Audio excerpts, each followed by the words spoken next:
اس فقیر نے اللہ تعالیٰ کے کلام میں سے 2 جگہ سے کچھ پڑھا. پہلی آیت میں تو اللہ تعالیٰ فرماتے ہیں کہ میں نے اپنے دین کے اندر کوئی ناپسندیدہ چیز رکھی نہیں. جس عقیدے کے اوپر میں نے کہا کہ مجھے وحدہ لا شریک مانو، میرے انبیاء کا یہ مقام ہے، فرشتے میں نے پیدا کیے اس کام کے لیے، تقدیر میں لکھتا ہوں اچھی اور بری، مرنے کے بعد دوبارہ زندہ اٹھنا ہے، اور میرے کتابوں پر ایسے مانو جیسے انبیاء نے کہا ہے. تو اللہ تعالیٰ نے فرمایا کہ جو چیزیں اس دنیا میں نظر نہیں آ سکتی ان کے بارے میں جو میں نے اطلاع دی ہے تو وہ ان کو ماننے میں کسی قسم کی کوئی شک اور شبہ اور تردد کی ضرورت ہی نہیں. اور جو احکامات میں نے دیے انسانوں کو، جو چیزیں ان پر فرض کی ہیں اپنے انبیاء کے ذریعے، جس طریقے زندگی کو گزارنے کا میں نے ان کو انبیاء کے ذریعے خبر دی ہے کہ یہ طریقہ زندگی کا اختیار کرو، فلاں وقت میں فلاں کام اس طریقے سے کرنا ہے، اسی کو دین کہتے ہیں. تو اللہ تعالیٰ یہاں پر ایک بڑی تسلی دے رہے ہیں کہ لا اکراہ فی الدین، میں نے اپنے دین میں، اپنی شریعت میں، اپنی ہدایت کے اندر کوئی بھی ایسا حکم نہیں رکھا جس کو انسان سننے کے بعد کہے یار یہ تو بڑا مشکل کام ہے. اگر مشکل لگتا ہے تو وہ ہماری مزاج کے بگاڑ کی وجہ سے مشکل، ورنہ اللہ تعالیٰ نے کوئی حکم، کوئی عقیدہ، کوئی عمل، کوئی علم جو اللہ نے انبیاء کے ذریعے دیا ہو، دوسری جگہ پہ اللہ تعالیٰ نے اسی کی تائید فرمائی. کیونکہ قرآن میں اللہ تعالیٰ بار بار یہ تذکرہ فرما رہے ہیں ادخلوا فی السلم کافہ، پورے کے پورے اسلام میں داخل ہو جاؤ فرما برداری میں. اور اسی طریقے سے اور وجاہدوا فی اللہ حق جہادہ، اللہ کے لیے جتنی محنت کر سکتے ہو اس کو خوش کرنے کے لیے کرو جتنی تم میں طاقت ہے. اور وہاں بھی یہی فرمایا، تو وہاں بھی تسلی دی کہ وما جعل علیکم فی الدین من حرج، میں نے جو تمہیں زندگی گزارنے کا طریقہ دیا ہے دنیا کے اندر بھیجا انبیاء کے ذریعے، اس میں میں نے کوئی تنگی نہیں رکھی. تو یہاں بھی اللہ تعالیٰ یہی فرما لے لا اکراہ فی الدین. پھر اللہ نے اور ہمیں تسلی دلائی فَأَقِمْ وَجْهَكَ لِلدِّينِ حَنِيفًا،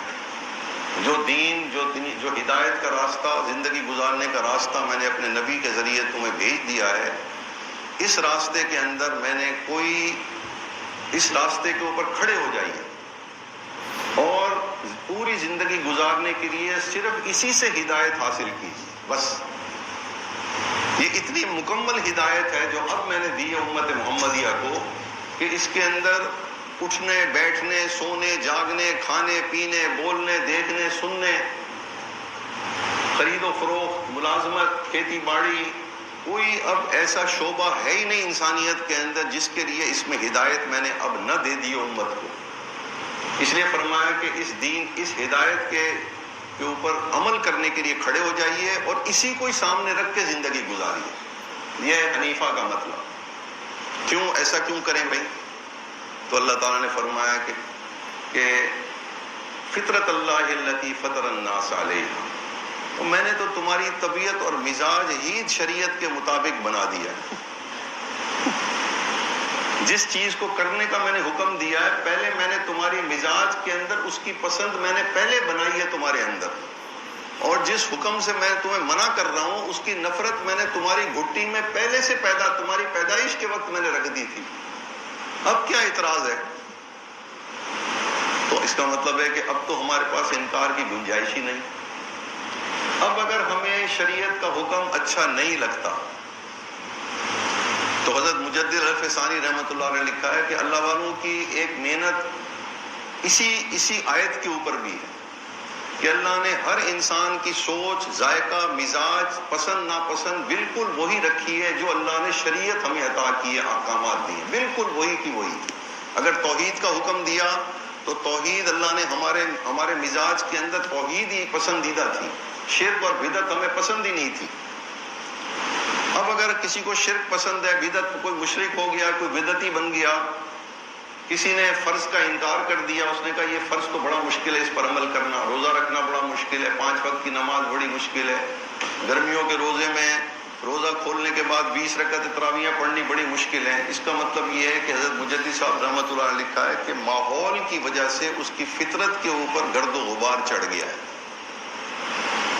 تو اللہ والوں کی بڑی محنت یہ ہے کہ ان کی صحبت میں وہ گرد و غبار جب اترتا ہے تو اندر سے فطرت جو ہے وہ ظاہر ہو جاتی ہے. ہر آدمی کہتا ہے یار واقعی یہی طریقہ ٹھیک تھا، میں بھولا ہوا تھا.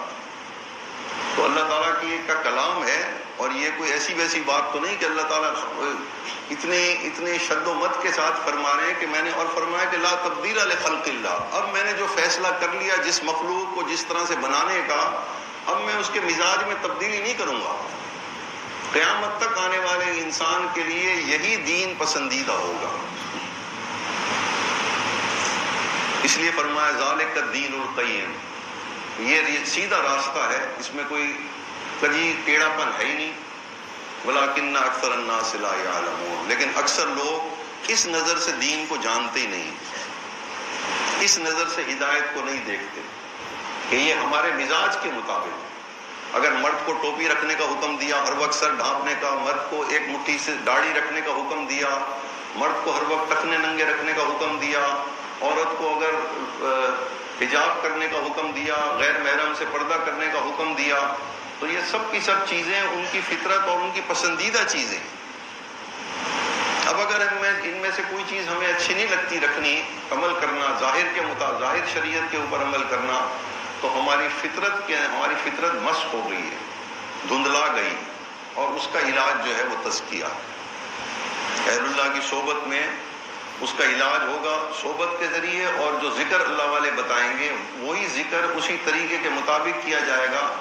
تو دنوں کے اندر آپ اگر اس نیت سے ذکر کریں گے اور صحبت اٹھائیں گے، تو دنوں کے اندر آپ کو دیکھیں گے کہ آپ کے مزاج میں تبدیلی آنے لگ گئی. اور اگر محض رسمی بیعت کر لی اور رسمی ذکر و اذکار کیا، ثواب کی نیت سے کیا، تو اس سے فطرتیں درست نہیں ہوں گی. البتہ آخرت میں اجر مل جائے گا اس کو، وہ بھی اگر خاتمہ ایمان پر ہو گیا. اس وقت امت کے لیے سب سے بڑا فتنہ کیا ہے؟ وہ اللہ تعالیٰ نے، یہ فقیر نے آیت اس لیے پڑھی، لا اکراہ فی الدین، میں نے دین میں کوئی حکم تمہارے مزاج کے خلاف رکھا ہی نہیں، کوئی ناپسندیدہ حکم میں نے تمہیں نہیں دیا.